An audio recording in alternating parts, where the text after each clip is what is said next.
Bezrat Hashem, la Gemara ce matin, Baba Batra, la page 78b. Machar et apara, lo machar et bena. La Gemara nous enseigne une de loi monétaire que quelqu'un qui est venu acheter une vache, cette vache était enceinte. Alors, elle a donné naissance à un petit veau, et l'acheteur, il vient pour la prendre, et il dit, quand je vais acheter la vache, j'avais l'intention aussi d'acheter le veau, alors je prends le deux. Et le vendeur lui dit, non, je t'ai vendu une vache, je t'ai pas vendu le veau. Oui, elle était enceinte, alors c'est pour ça qu'on a attendu qu'elle accouche, et je prends le veau, et toi tu te prends la vache. La Gemara dit, dans ce cas, qui c'est qui a raison, l'acheteur ou le vendeur? C'est le vendeur qui a raison, et il a vendu seulement la vache, en ne pas vendant le bébé qui est le veau. Par contre, dit la Mishnah, quelqu'un qui a vendu un âne, et l'âne était enceinte, et il a accouché, et maintenant la personne elle vient et réclame aussi le bébé.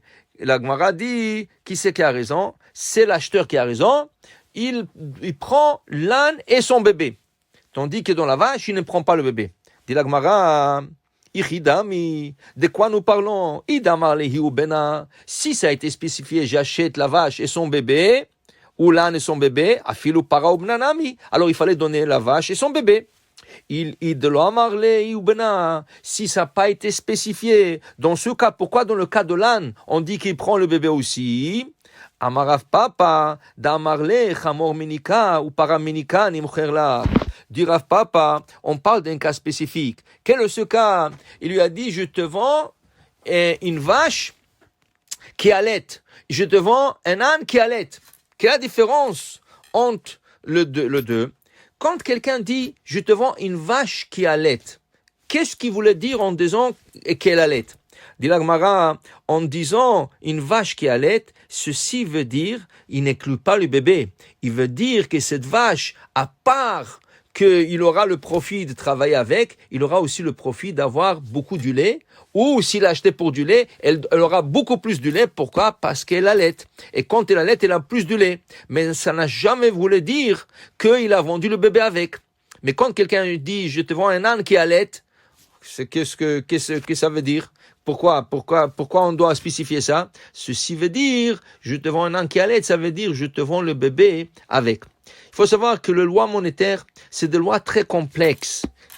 Et ça demande beaucoup de concentration et de compréhension. Et il faut faire très attention à ce qu'on dit pour savoir qu'est-ce que la personne, le vendeur ou l'acheteur voulait dire. Je vous donne un cas qui est arrivé il y a 950 ans avec le Rav Rabbi Avraham Ibn Ezra. Rav Avraham Ibn Ezra, c'était un collègue du Maïmonide, 950 ans, et c'était un grand érudit.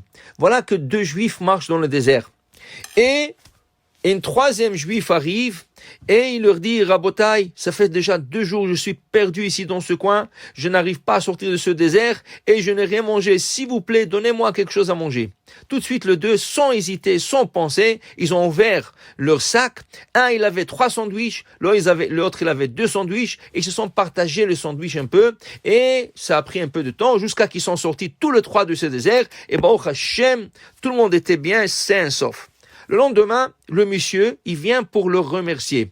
C'était un monsieur avec beaucoup de Baruch Hashem, de bien, financièrement bien placé. Alors, qu'est-ce qu'il fait? Il emmène 5 pièces en or, une grande somme d'argent. Il leur dit, vous avez sauvé ma vie et j'aimerais vous récompenser. S'il vous plaît, prenez ces 5 pièces et divisez-le entre vous.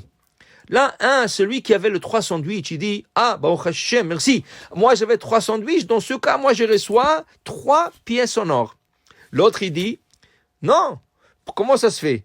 On a mangé ensemble, on n'a pas dit, je te donne plus, je te donne moins, on a tous mangé et des parts égales. Dans ce cas, puisqu'on a mangé des parts égales, on divise les 5 pièces, 2 pièces et demie pour toi et 2 pièces et demie pour moi.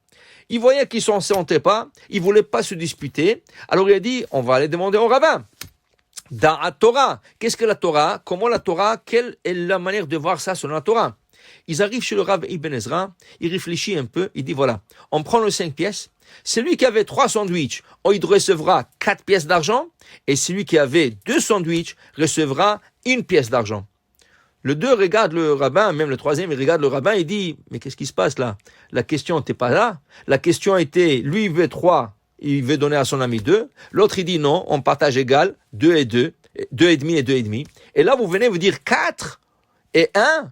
Quelle est la logique? Il n'y a aucune logique. Il dit, ok. Alors, on va voir comment la Torah voit les choses, dit le Ibn Ezra.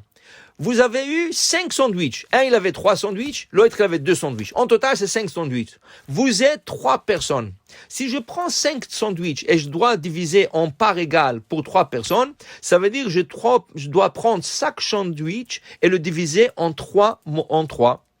Alors, si je prends 5 sandwichs et je le divise en 3, ça me donne exactement 15 morceaux. 15 morceaux de ce sandwich. Ok, très bien, 15 morceaux.